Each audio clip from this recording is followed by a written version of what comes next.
Alle mensen gaan een keer deel. Maar als er één is waar ze leven nog altijd terugtikt, is het IJse IJzinga. Het planetarium in Friendshire dat hij met eigen handen bouwde, is een exacte kopie van het zinnestelsel. Zijn kalender met seizoenen, maanden en dagen die door dit zinnestelsel bepaald wordt, klopt het nog altijd.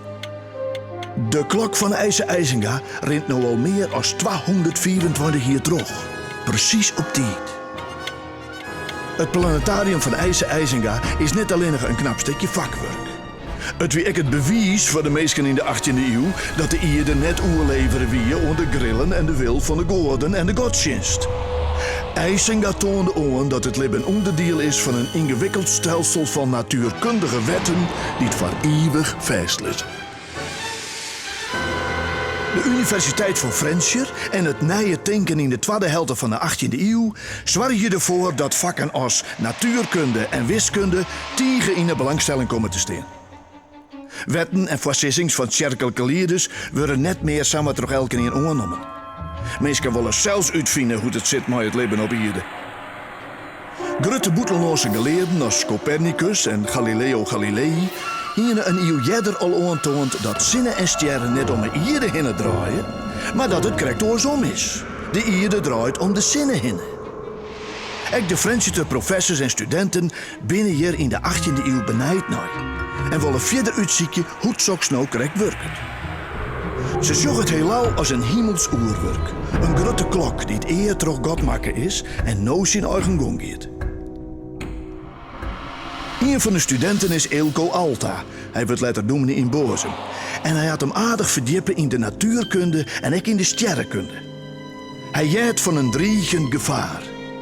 Geleerde mensen hebben berekenen dat op 8 mei van het jaar 1774 de planeten Mercurius, Venus, Mars, Jupiter en de maan in één rechte linie in het heelal komen te staan. Deze conjunctie, zat zo zit, zal de eind van de wereld inleiden, denkt Alta. Niet omdat het een goddelijk teken is, maar omdat de planeten zo dichtbij elkaar komen, dat de zwittekracht van al die planeten bij elkaar als een supermagneet werken zal. En de aarde opzoekt en vernietigt. Op 8 mei 1774 zal de wereld vergaan. Dominee Eelco Alta denkt het net alleen. Hij schreeuwt er ook een boekje over en jouwt het uit. Hij praat er mij haast elke keer angst om. De mensen worden benauwd. IJse IJzinga, binnen in Dronriep, oud-wiskundestudent aan de universiteit en ook wolkjemmer in Friendshire, jaart van de voorzissing van Alta. Hij leeuwt er niet van. De planeten kunnen net botsen. Ze draaien om eens elk in een vaste eigen baan om een zinnen heen. Als de planeten in één rechte linie staan, dan lijkt het dat zo. Maar de ene staat volle verder bij de aarde waai als de oren. Het valt net daar om dit uit te lezen en dus bouwt hij om het zien te litten in zijn wenkamer het zinnenstelsel naai. Het kost het hem een soort tijd. De datum van 8 mei 1774 gaat voorbij. IJse IJzinga is nog druk aan het bouwen. De aarde vergiet net.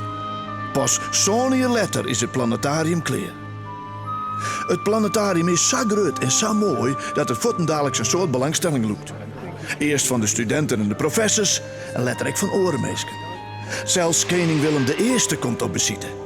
Hij keert het planetarium, maar jouwt het letter weer waarom onder staat Friendshire.